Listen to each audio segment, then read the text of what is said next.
नमस्कार, नादी टीवी में आपका बहुत स्वागत है और मैं हूं आपके साथ अनुपमा खोपरे। तो लोकसभा चुनाव का आगाज हो चुका है और दूसरी फेज पर लगातार मतदान जारी है। लेकिन इससे पहले एक बड़ी खबर सामने आ रही है, उससे आपको रूबरू करवा देते हैं। अंतागढ़ से आपको बड़ी खबर बता रहे हैं, जहां पर बीजेपी प्रत्याशी भोजराज नाग ने वोट डाला है। आपको बता दें कि हिमोडा मतदान केंद्र पहुंचकर मतदान किया, जहां कांकेर सीट से बीजेपी प्रत्याशी भोजराज नाग है जिन्होंने अपने मताधिकार का प्रयोग किया है। तो देखिए, तमाम जो प्रत्याशी है, राजनेता है, आम जनता है, वो बढ़ चढ़कर इस लोकतंत्र के महापर्व में अपने मतदान की आहुति देते हुए नजर आ रहे हैं। और इसी के तहत अंतागढ़ से देखिए तस्वीरें भी आपको दिखा रहे हैं, जहां पर उंगली का साइन दिखाते हुए यहाँ पर बीजेपी प्रत्याशी भोजराज नाग, और उसके साथ ही आपको बता दें कि हिमोडा मतदान केंद्र पहुंचकर मतदान किया है। और साथ ही कांकेर सीट से बीजेपी प्रत्याशी भोजराज नाग है जिन्होंने अपने मताधिकार का प्रयोग किया है।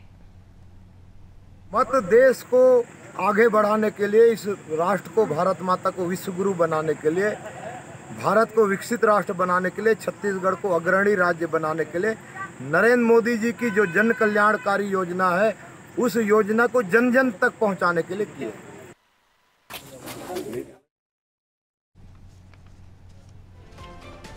तो देखिए, आपने सुना कि किस प्रकार से उन्होंने अपने मताधिकार का प्रयोग किया और साथ ही लोगों से, आम जनता से अपील की है कि अपने मताधिकार का प्रयोग करें, क्योंकि एक जिम्मेदार नागरिक होने का ये अधिकार है और साथ ही अपनी जिम्मेदारी का निर्वहन सिर्फ और सिर्फ मतदान करके किया जा सकता है। तमाम मतदाता है, उनसे लगातार अपील भी की जा रही है कि अपने मताधिकार का प्रयोग करें। तो सुबह से ही हम देख रहे हैं कि सुबह 7 बजे से वोटिंग शुरू हो चुकी है और लगातार वोटिंग प्रतिशत में भी इजाफा देखने को मिल रहा है। कांकेर लोकसभा सीट की बात करी जाए तो देखिए, सबसे ज्यादा ये वही क्षेत्र है जहां पर वोटिंग हुई है और नक्सल प्रभावित ये क्षेत्र माना जाता है। लेकिन उसके बावजूद भी यहाँ पर निर्वाचन आयोग की ओर से और तमाम जो मतदाता थे और उसके साथ ही राजनेता थे, उनके द्वारा लगातार कोशिश की जा रही है कि किस प्रकार से यहाँ पर ज्यादा से ज्यादा वोट किए जा सके। और इसी का यहाँ पर उदाहरण देखने को मिल रहा है, एक तरीके से उसी का फल देखने को मिल रहा है कि यहाँ पर वोटिंग प्रतिशत में लगातार इजाफा हो रहा है।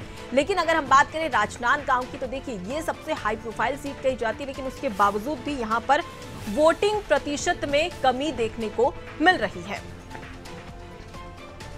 ठीक है, तो देखिए वोट हो रहे हैं, नतीजों का भी इंतजार है और अब ऐसे में देखते हैं कि आखिर कौन कौन राजनेता है जो कि बेकरार है कि आखिर नतीजे कैसे आएंगे। लेकिन सबसे बड़ा सवाल यह है कि छत्तीसगढ़ में जिस प्रकार से देखने को मिल रही है, सियासत लगातार देखने को मिल रही थी और अब जो मतदाता है वो किन किन मुद्दों को लेकर अपने मताधिकार का प्रयोग कर रहे हैं वो भी हमने आपको दिखाया। लेकिन अब राजनेता क्या सोचते हैं, इसी पर हम खास चर्चा करने वाले हैं और चर्चा करने के लिए खास पैनल भी हमारे साथ में जुड़ा है। मैं तारुफ करवा देती हूँ, गोपाल सामंतो बीजेपी की ओर से हमारे साथ में जुड़ गए हैं, जावेद खान कांग्रेस प्रवक्ता हमारे साथ में जुड़े हुए, साथ ही रमेश पांडे वरिष्ठ पत्रकार हमारे साथ में जुड़े हुए और साथ ही सूरज उपाध्याय आम आदमी प्रवक्ता हमारे साथ में जुड़े हैं। तो आप सभी मेहमानों का बहुत स्वागत करती हूँ नादी टीवी पर। लेकिन आप तक पहुंचने से पहले, इस चर्चा को और ज्यादा आगे बढ़ाए इससे पहले आपको सीधे हमारे जो संवाद, हमारी सहयोगी है पारुल, वो हमारे साथ में जुड़ी हुई है सेकंड स्टूडियो, वहां पर लेकर चलते हैं और साथ ही जानते हैं कि आखिर छत्तीसगढ़ में अब तक का वोटिंग प्रतिशत कितना है। जी पारुल। बिल्कुल, देखिए अब तक जो छत्तीसगढ़ में वोटिंग परसेंट निकलकर सामने आया, छत्तीसगढ़ की 3 सीटों पर वोट कास्ट किए जा रहे हैं, मतदान लगातार जारी है और छत्तीसगढ़ में अब तक जो वोट परसेंट सामने आया, मैं आपको बता दूं, देखिए 63.92% अभी तक का ओवरऑल छत्तीसगढ़ का वोट आ चुका है। इससे पहले देखिए सभी को लग रहा था कि क्योंकि 10 से शुरुआत हुई, 11-15 तो लग रहा था कि 60 क्रॉस करेगा, छत्तीसगढ़ नहीं करेगा, लेकिन अच्छा खासा इसको वोट परसेंट को आप कह सकते हैं। 3 बजे तक जो नक्सल प्रभावित क्षेत्र है वहां पर वोटिंग नहीं हुई होगी, बाकी 2 सीटों पर जरूर हुई होगी वोटिंग और अभी भी समय है, निकलकर वोट किया जा सकता है। तो 63.92% ये छत्तीसगढ़ का ओवरऑल परसेंटेज, वोट परसेंट सामने निकल कर आया है। तीनों सीटों पे बारीकी से हम नजर डालें तो तीनों सीटों का भी मत प्रतिशत में जल्दी से आपको बता देती हूं। तो देखिए हम इसके बाद बात करें कांकेर की, तो 67.50 ये अच्छा खासा उत्साह यहाँ पर वोटर्स ने दिखाया है, आप कह सकते हैं। तो 67.50% का मतदान कांकेर में हुआ है। इसके बाद अगली सीट हम आपको बता देते हैं। तो लोकसभा की हर सीट पर हमारी नजर बनी हुई है, क्योंकि छत्तीसगढ़ से हम इस वक्त चर्चा कर रहे हैं। तो महासमुंद की मैं बात करूं तो 63.30 63.30% अब तक का मत प्रतिशत यहां महासमुंद से निकलकर सामने आया है, इस पर भी नजर बनी हुई है। इसके बाद हम चले तो राजनांदगांव का भी मैं आपको आंकड़ा दे दूंगी। राजनांदगांव 61.34% अब तक मतदान यहां पर हुआ है। हॉट सीट है ये इस फेज में छत्तीसगढ़ की, लेकिन यहां पर 2 सीटों के बनस्पत कम यहां पर मत प्रतिशत अब तक दिखाई दे रहा है। अब आगे देखना होगा ये कैसे बढ़ता है, नजरें बनी हुई हैं इस पर हम लगातार अपने दर्शकों को हर घंटे के मत प्रतिशत का अपडेट दे रहे हैं। देखिए, वोटिंग प्रतिशत आपको बता रहे थे कांकेर, महासमुंद और राजनांदगांव का, जहां पर सबसे ज्यादा चौंकाने वाली बात है राजनांदगांव की, वहां पर वोटिंग प्रतिशत सबसे कम है। चलिए अब चर्चा को आगे बढ़ाते हैं और सीधे रुक करूंगी मैं रमेश पांडे जी का। सबसे पहले प्रतिक्रिया रमेश जी आपसे लेना चाहूंगी।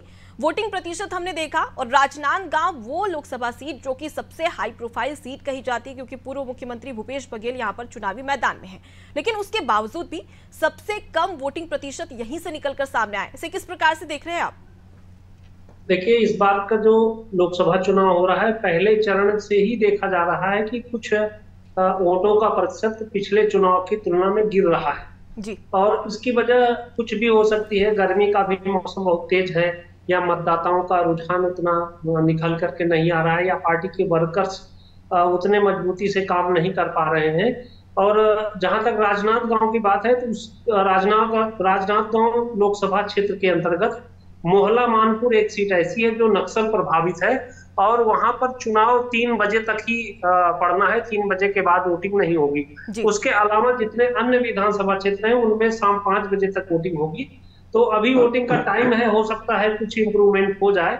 और बाकी मेरे समझ से जो रुझान सुबह से देखने को मिल रहा है, लगभग यथास्थिति वही बनी हुई जी। तो रमेश जी, यहाँ पर ये भी बात देखने वाली बात है, क्योंकि कांकेर लोकसभा सीट जहाँ पर सबसे ज्यादा नक्सल प्रभावित घटनाएं होती है, लेकिन उसके बावजूद भी सबसे ज्यादा अगर वोटिंग प्रतिशत है तो वो यहीं से सामने आए। तो कहीं ना कहीं इसे किस प्रकार से देखा जाए, क्योंकि जो हाई प्रोफाइल सीट है वहां पर वोटिंग प्रतिशत घट रहा है और जो नक्सल प्रभावित क्षेत्र है वहां पर वोटिंग प्रतिशत बढ़ रहा है।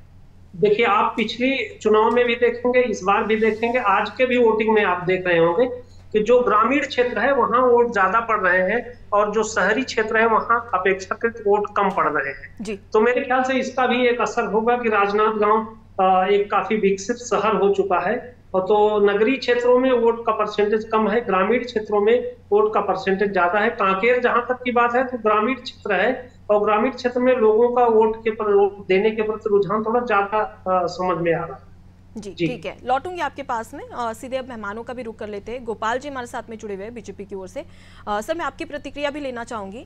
अगर तीनों लोकसभा सीटों की बात कर ली जाए तो देखिए 2019 में तीनों लोकसभा सीटों पर जीत हासिल की थी बीजेपी ने, लेकिन क्या लगता है कि इस बार कांटे की टक्कर कांग्रेस दे पा रही है या नहीं? अनुपमा जी, पहले तो मैं बोलना चाहूंगा कि कांटे की टक्कर तो कहीं दूर दूर तक नजर नहीं आ रही है, और आप भी जानते हैं कि जब वोटिंग परसेंटेज बहुत ज्यादा होता है तो एंटी इनकम्बेंसी को शो होता है तो वोटिंग परसेंटेज से। लेकिन ये प्रो इनकम्बेंसी है, इस बार पूरे देश में प्रो इनकम्बेंसी है, इसलिए भाजपा और भारतीय जनता पार्टी तो कभी बोल ही नहीं रही है कि हमको सरकार बनानी है। हमारे को तो कॉन्फिडेंस है, हम इस बार बोल रहे हैं कि अब की बार 400 पार, और इसी नारे के साथ हम चुनाव में उतरे हैं। दूसरी बात मैं ये भी बताना चाहूंगा कि कांग्रेस में 2023 विधानसभा चुनाव हारने के बाद ऐसी भगदड़ मची हुई है कि उनके पास कार्यकर्ता विहीन पार्टी हो चुकी है।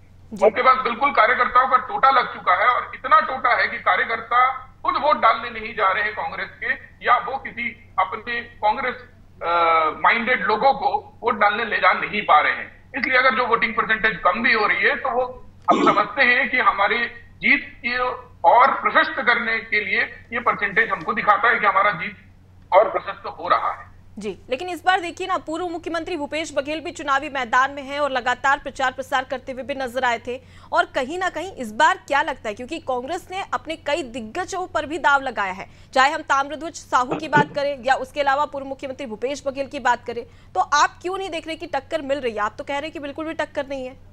भूपेश बघेल जी का तो वीडियो भी वायरल हुआ था, जहां राजनांदगांव में वहां के एक पूर्व जनपद अध्यक्ष ने मंच पर भूपेश बघेल जी को बहुत खड़ी खोटी सुनाई थी।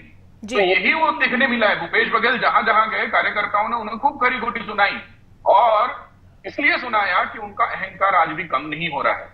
वो दिन आपको याद होगा कि जब वो मुख्यमंत्री थे, हर 10 मिनट में प्रेस कॉन्फ्रेंस लिया करते थे।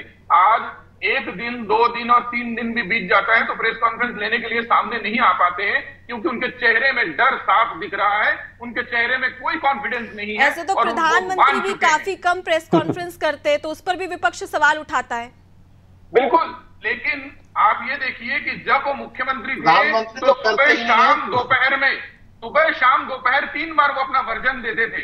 आज बिल्कुल वो मीडिया से दूरी बना चुके हैं, क्योंकि उनको पता है कि उनके चेहरे से कॉन्फिडेंस गायब है बिल्कुल, और भय दिख रहा है, क्योंकि महादेव ऐप का कब खाता खुल जाएगा और कब उनका नाम आ जाएगा, कब उनके बेटे का नाम आ जाएगा, वो बिल्कुल उसमें डर की भावना उनके चेहरे पे चलिए साफ ठीक है, साफ जावेद नजर जी आता है। से एक प्रतिक्रिया ले लेती हूँ। जावेद जी, यहाँ पर साफ तौर पर भाजपा का यही कहना है कि देखिए एंटी इनकम्बेंसी नहीं बल्कि प्रो इनकम्बेंसी देखने को मिल रही है, और साथ ही प्रेस कॉन्फ्रेंस को लेकर भी सवाल उठा रहे हैं। नमस्कार अनुपमा जी, आपको, आपके सभी दर्शकों को, सभी मीडिया पैनलिस्ट को मेरा नमस्कार जी। इससे पहले कि मैं कुछ कहूं, मैं आपके चैनल के माध्यम से तीनों लोकसभा सीट की जनसंख्या मतदाताओं से और देश में जहां जहां चुनाव हो रहे सभी मतदाताओं से अपील करता हूं कि इस लोकतंत्र के महापर्व में अपना मतदान अवश्य करें और संविधान और लोकतंत्र को बचाने की ये महत्वपूर्ण लड़ाई है, इसमें अपना योगदान अवश्य दें। अब मैं आता हूं आपकी बात पे और साथ ही प्रवक्ता की बात पे। ये कह रहे हैं कि एंटी इनकम्बेंसी होती है तो मतदान ज्यादा होते हैं, पर लेकिन मतदान कम हो रहे हैं, मतलब कि सब हमारे लिए हैं। आज अगर आप देखोगे मतदान का जो ट्रेंड चल रहा है, वो ट्रेंड ये है कि ग्रामीण क्षेत्रों में मतदान ज्यादा और शहरी क्षेत्रों में मतदान कम हो रहे हैं। जबकि पिछले चुनाव में अगर आप देखोगे कि शहरी क्षेत्रों में मतदान बराबर हुआ करता था और शहरी क्षेत्रों में ही मोदी की लहर चलती है। आज मतदाता शहर का मतदाता मतदान केंद्र तक नहीं जा रहा है, तो इसके पीछे एक सबसे बड़ी वजह है कि मोदी की लहर खत्म हो चुकी है।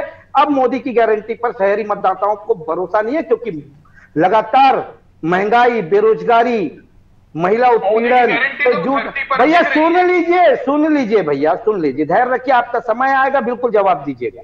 दूसरी बात ये कह रहे हैं कि भूपेश बघेल जी प्रेस वार्ता नहीं करते। अरे प्रधानमंत्री जी 10 साल में कितनी प्रेस वार्ता कर दिए। इतना डर जो मीडिया से प्रधानमंत्री का ना, वो डर पहले आप हटाइए। अरे भैया सुन लीजिए, सुनिए भैया, सुनिए, अरे भैया सुन लीजिए ना, क्यों इतना डिस्टर्ब करते हैं। थोड़ा सा धैर्य रखिए और मर्यादा बना के रखिए। सत्ता अभी आप ही के पास में है, जब चले जाएगी फिर चिल्लाते रहना मीडिया में। तीसरी सबसे बड़ी बात अनुपमा जी, आज ये तीनों के तीनों सीटों पर भारतीय जनता पार्टी का कब्जा रहा जी। लेकिन अगर उपलब्धि की बात की जाए तो पिछले 5 साल में इन सांसदों के रूप में इन तीनों सीट में उपलब्धि क्या है। 65,000 से ज्यादा ट्रेनें, यात्री ट्रेनें निरस्त होती है, इनके सांसद मुंह में ताला लगा करके बैठते हैं। हसदेव के जंगल काटे जा रहे हैं, इनके सांसद मुंह में ताला लगा करके बैठे हैं। संसद में जाने के बाद में इनके सांसद सवाल नहीं पूछते हैं, तो प्रदेश की जनता इनको संसद में क्यों भेजेगी? मेरा तो सवाल है। भारतीय जनता पार्टी के प्रवक्ता बहुत उत्सुक है कहने के लिए, इसीलिए तो सवाल भी खड़े हो रहे हैं। जब आप कह रहे हैं कि जब विकास नहीं हो रहा है, जब सांसद सवाल नहीं उठा पा रहे हैं संसद में, तो फिर आखिर इन्हें वोट क्यों दिया जा रहा है? जनता इन्हें लगातार क्यों जिता रही? क्योंकि अगर तीनों लोकसभा सीटों की बात कर ली जाए तो देखिए 3 बार अगर 15 साल के कार्यकाल की बात करें तो लगातार जनता ने इन्हें मौका दिया है। ऐसे में कांग्रेस कहाँ कमी देख रही है? कांग्रेस की कमी कहाँ पर है जिसकी वजह से कहीं ना कहीं भाजपा सारे वोट बटोर कर ले जाती है और कांग्रेस हाथ खड़े रखे बैठे रहती है? देखिए, कांग्रेस मुद्दों पर चुनाव लड़ती है। कांग्रेस देश की बेरोजगारी पहुंचा पा रही है, कहीं ना कहीं नाकामयाबी तो है ना। अनुपमा जी पूरी बात सुनिए। देखिए, हम तो मुद्दे जनता तक पहुंचा रहे हैं, लेकिन देश का प्रधानमंत्री मंच से खड़े होकर के जब 80-20 की बात करता है, देश की बहुसंख्यक माताओं बहनों को यह कहता है कि तुम्हारा मंगलसूत्र पर खतरा है, डर दिखा करके, डर की राजनीति दिखा करके ये वोट को बटोरने का, ध्रुवीकरण करने का कार्य करते हैं। आज छत्तीसगढ़ में भी अगर इनकी सरकार बनी है तो पूरा प्रदेश में ध्रुवीकरण करके ये सरकार बनाए हैं। पूरे प्रदेश को तो ये आग की लपटों में झोंक चुके थे धर्मांतरण के नाम पर। मैं आज पूछता हूँ, सुन लीजिए, अरे सुनिए भाई, सुनिए। ठीक है गोपाल जी, आपके पास आऊंगी, 10 सेकंड में बात भैया सुन लीजिए, आप सुनिए। अरे भैया सुन लीजिए, अरे सुन लीजिए भैया। आज एक बात बताइए, 3 महीने में आपकी सरकार है, धर्मांतरण खत्म हो गया क्या? धर्मांतरण मुद्दा नहीं है क्या? धर्मांतरण को लेकर के 3 महीने में आपने कठोर कानून क्यों नहीं बनाया? किरणपुर की हिंसा पर, वोट की राजनीति, खून पर वोट की राजनीति करने वाले साथ में बोलेंगे तो जनता आपकी आवाज नहीं सुन पाएगी। ठीक है अनुपमा जी, मैं आपके पास लौटूंगी। जावेद जी 10 सेकंड में अपनी बात रखिए, फिर मैं गोपाल जी के पास आती हूँ। देखिए अनुपमा जी, ऐसे व्यक्ति को बुलाया करिए जो कम से कम ना डिबेट कैसे करते उसकी मर्यादा जाने। भाजपा कैसे प्रवक्ताओं को बुलाइए। ठीक है, बोलिए। मैंने क्या कहा, ध्रुवीकरण की राजनीति पर ये वोट बटोरते हैं। 3 महीने इनकी सरकार हो गई ना, 3 महीना पहले तक छत्तीसगढ़ में धर्मांतरण एक सबसे बड़ा मुद्दा हुआ करता था। 3 महीने में इन्होंने धर्मांतरण को लेकर के क्या क्या इनसे सवाल पूछिए। एक कठोर कानून धर्मांतरण को लेकर के ये नहीं बना पाए।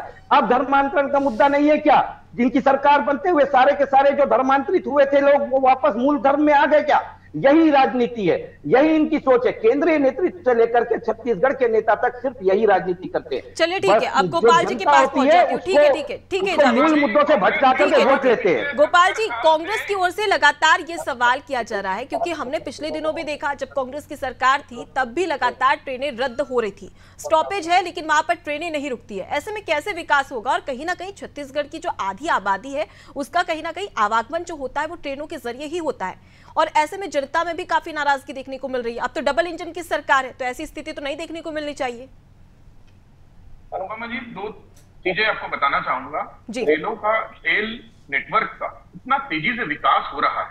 आप अगर देखेंगे, आप अगर 5 साल पहले या 6 साल पहले की कल्पना करिए तो रेलवे अंडरब्रिज दिखते नहीं थे। आज आप रायपुर से बिलासपुर 1-1.25 घंटे 1.5 घंटे में आप पहुंच रहे हैं, क्योंकि सारे जगह पे रेलवे अंडरब्रिज बन चुके हैं या तो ओवरब्रिज बन चुके हैं। आपको एक आश्चर्यजनक फैक्ट बताता हूं, पूरे देश में जितना बड़ा रेलवे नेटवर्क है उतना बड़ा दोनों। अरे छत्तीसगढ़ में जो 65,000 ट्रेनें नीरज तुझे इस पर बोलिए आप, अडानी और अंबानी की ट्रेनें दौड़ रही है, पर लेकिन यात्री ट्रेनें क्यों नहीं दौड़ रही है? हाई कोर्ट तक भी टिप्पणी कर चुका है। अगर हिंदू मुस्लिम छोड़ के कोई बात वो तो आप करते हैं भैया, उसकी कॉपीराइट तो आप लोगों के पास है। चलिए ठीक है, लौटूंगी मैं आपके पास में आगे भी। ठीक है लौटूंगी। सूरज जी हमारे साथ में जुड़े हुए, आम आदमी पार्टी की ओर से सूरज जी हमारे साथ में जुड़े हुए, उनका रुख कर लेती हूँ। सूरज जी, जिस प्रकार से देखा जाए, देखिए इंडिया गठबंधन की पूरे देश भर में चर्चा हो रही है, लेकिन अगर हम इंडिया गठबंधन की बात करें तो देखिए कुछ राज्य ऐसे हैं जहां पर आप साथ में नजर आ रहे हैं, लेकिन कुछ राज्य ऐसे हैं वहां पर आप खिलाफ में भी नजर आ रहे हैं। ऐसे में आम जनता तक कैसा मैसेज पहुंचेगा इंडिया गठबंधन का? वैचारिक मतभेद का संदेश पहुंचेगा मैडम। गोपाल जी लौटूंगी आपके पास, पहले सूरज जी से प्रतिक्रिया ले लेती हूँ। अनुपमा जी अकेले भाजपा के प्रवक्ता को बुला लें, बाकी की जरूरत महसूस नहीं होगी। चलिए पूरे सबका कोरम यही पूरा करेंगे। ठीक है सूरज जी बोलिए अपनी बात। इंडिया गठबंधन का मत एकदम साफ है, जो दल जिस राज्य में ज्यादा मजबूत है वो अपर हैंड रहेगा और वही उसमें चुनाव पे जीत कर। और इंडिया गठबंधन देश में लोकतंत्र की रक्षा के लिए बना है। देश जानना चाहता है कि हर साल 2 करोड़ नौकरी, मतलब मोदी जी के राज में 10 साल के बाद 20 करोड़ नौकरियां कहां है? बहुत हुई महंगाई की बार, अब की बार मोदी सरकार और मोदी जी, मुझे तो समझ नहीं आता इतनी नैतिक साहस माननीय प्रधानमंत्री जी में कहां से आता है। तो मंगलसूत्र की भी बात कर लेते हैं। 2014 में सोना क्या रेट था, 2024 में सोना क्या रेट है, गैस सिलेंडर क्या रेट था, आज क्या रेट है, दाल क्या रेट थी, आज क्या रेट है। महंगाई अपने चरम पे है और आप बात कर रहे हैं मंगलसूत्र सोने की। तो देखिए देश जो है तानाशाही के खिलाफ। और मैं आपको बताना चाहता हूं कि इनके सांसद या इनके नेता पूरे देश में घूम घूम के एक ही बात बोल रहे हैं कि अगर हम 400 पार लाएंगे तो संविधान बदल देंगे। संविधान बदल देंगे तो ये सरकार जो अदानी अंबानी और उद्योगपतियों की गोद में बैठ के सरकार चला रही है, तो प्राइवेट में कोई आरक्षण नहीं होता। मतलब भारत देश का बहुसंख्यक जो मतदाता है वो आरक्षण से वंचित रह जाएगा। 2024 चुनाव के बाद अगर गलती से भाजपा सरकार आ गई तो देश में ओबीसी, एससी, एसटी और अल्पसंख्यकों का आरक्षण खत्म कर देगी। ये भाजपा की सरकार दलित विरोधी है, आदिवासी विरोधी है, पिछड़ा वर्ग विरोधी है और इस देश से आरक्षण खत्म करने की नीति है। देखिए सूरज जी, यहाँ पर इतनी सारी बातें कही जा रही है, लेकिन तब भी कहीं ना कहीं जनता भाजपा को वोट देती है। और हमने देखा 2023 के विधानसभा चुनाव में भी कहीं ना कहीं सीटों में बढ़ोतरी हुई है। तो ऐसे में अभी से अगर हम डिक्लेयर कर देंगे कि सीट बढ़, मैं 2023 के विधानसभा चुनाव की बात कर रही हूँ, ना कि 2024 के लोकसभा चुनाव के परिणाम की। 2023 इनके जुमलों के कारण छत्तीसगढ़ की जनता ये जो एक हर महीना 10,000 रुपया देने की बात किए थे, उस पे आज भी एक खड़े नहीं उतरे हैं। ये जुमून की सरकार है। भाई साहब आप अकेले डिबेट कर दो, आप अकेले डिबेट कर दो, आपसे ही पूछ रहा हूं, आप अकेले डिबेट कर लो, आप अकेले कर लो डिबेट। चलिए ठीक है, जावेद जी का रुक कर लेती हूँ। ठीक है सूरज जी, लौटूंगी आपके पास में। जावेद जी का रुक कर लेती हूँ।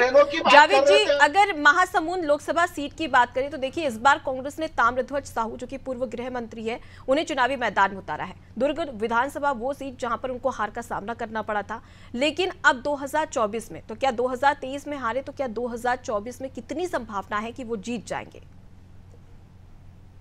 देखिए अनुपमा जी, जो झूठ की का घड़ा होता है ना वो फूट जाता है।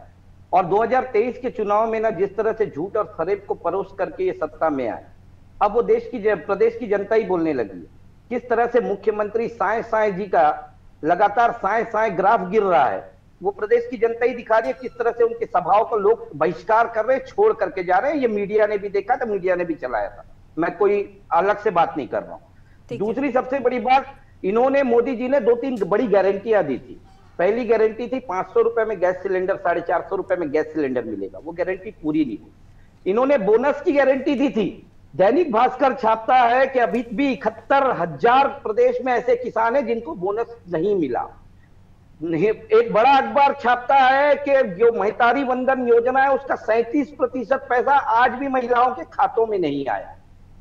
और जो ये एक मुश्त में किसानों को देंगे बोले थे पैसा, वो एक मुश्त में तो दिए नहीं, ये तो 2 मुश्त में दिए। और किसान भी यही कह रहा है कि लोकसभा चुनाव के बाद में वो भी मिलेगा कि नहीं मिलेगा कोई कह नहीं सकता। तीसरा, 18.5 लाख इंदिरा आवास की इन्होंने बात करी और उसको लेकर के बड़ा ढोल नगाड़े के साथ में प्रस्ताव भी पास किया। सुनिए भाई, सुन लीजिए। अरे भाई सुन लीजिए भाई, सुन लीजिए भाई। हाँ ठीक है, प्रधानमंत्री आवास पर, लेकिन वो 18.5। अरे भैया सुन लीजिए, अरे सुन लीजिए भैया, सुन लीजिए। 18.5 लाख आवास को छत्तीसगढ़ सरकार ने अनुमति दी, केंद्र में अभी भी अटकाई के नहीं। पूछिए इनसे क्यों केंद्र सरकार अटका करके रखी है। अरे पेपरों की खबर सुना रहा हूं भैया, ये भारतीय जनता पार्टी के ना अंधभक्तों की खबर नहीं सुना रहा हूं। आप अपनी अंधभक्ति बंद करो, अंधभक्ति बंद करो अपनी। ठीक है गोपाल जी, लगातार कांग्रेस की ओर से यानी कि विपक्ष की ओर से सवाल किए जा रहे हैं महंगाई को लेकर। और सबसे बड़ी बात है कि जब भाजपा केंद्र में आई थी तो यही नारा दिया था कि बहुत हुई महंगाई की मार, अब की बार मोदी सरकार। लेकिन फिर भी महंगाई लगातार बढ़ती जा रही, ये विपक्ष का कहना है। इस पर क्या कहेंगे आप? अनुपमा जी, मैं आपको एक चीज बताना चाहूंगा। 2014 में भारत देश का पर कैपिटा इनकम 72,000 रुपए, आज वो बढ़कर 1,84,000 रुपए। अरे भैया महंगाई की बात करो, जो 500 रुपए का सिलेंडर था, 450 का सिलेंडर, वो 1100 रुपए का कैसे हो गया, उस पर बात करिए। पेट्रोल 50 रुपए की थी, वो पेट्रोल आज 100 रुपए की क्यों हो गई है, उस पर बात करिए। जो दाल 100 रुपए की थी वो 250 रुपए की हो गई, उस पर बोलिए। अरे महंगाई की बात करो। अरे देश को 3 गुना कर्जे में डालने वालों, देश को 3 गुना कर्जे में डालने वालों और कैपिटल इनकम की बात कर रहे हैं। विकास की बात कही जा रही है, महंगाई की बात की जा रही है, गरीबी हटाओ की बात कही जा रही है, लेकिन उसके बावजूद भी लगातार जो मूलभूत सुविधाएं हैं उसके लिए लोग तरस भी रहे हैं यहाँ पर। ठीक है, मैं रमेश जी का रुख कर लेती हूँ, आखिरी प्रतिक्रिया उनसे ले लेती हूँ।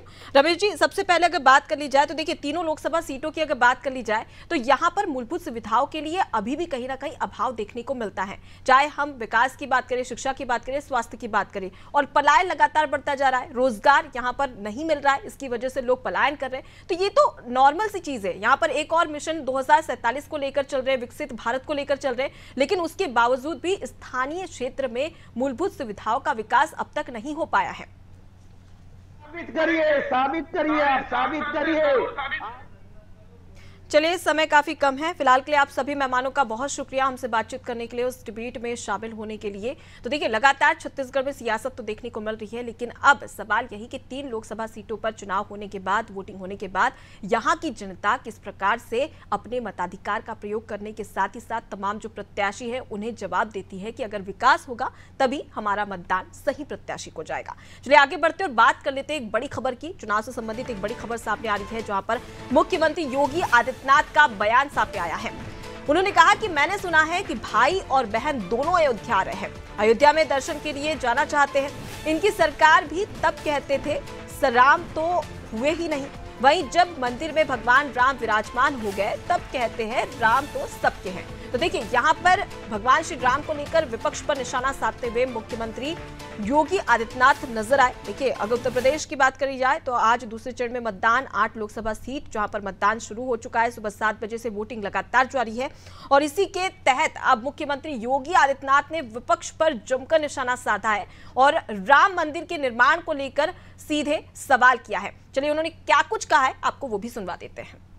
है कि भाई और बहन दोनों अयोध्या दर्शन करने के लिए जाना चाहते हैं। जब इनकी सरकार थी तब कहते थे कि राम तो हुए ही नहीं। क्या कहते थे? राम हुए ही नहीं। और जब देश की जनता जनार्दन के संघर्ष के फलस्वरूप अयोध्या में रामलला को फिर से विराजमान कर दिया है और मंदिर भव्य बन गया है, अब कहते हैं राम तो सबके हैं। देखो ना। तो देखिए विपक्ष पर निशाना साधते हुए यहाँ पर मुख्यमंत्री योगी आदित्यनाथ नजर आए और अब ऐसे में देखना दिलचस्प होगा कि आखिर ये निशाना साधने के बाद में विपक्ष की इस पर क्या कुछ प्रतिक्रिया सामने आती है। यहाँ रुकते एक छोटे से ब्रेक के लिए जल्द हाजिर होते हैं। देखते रहिए नादी टीवी।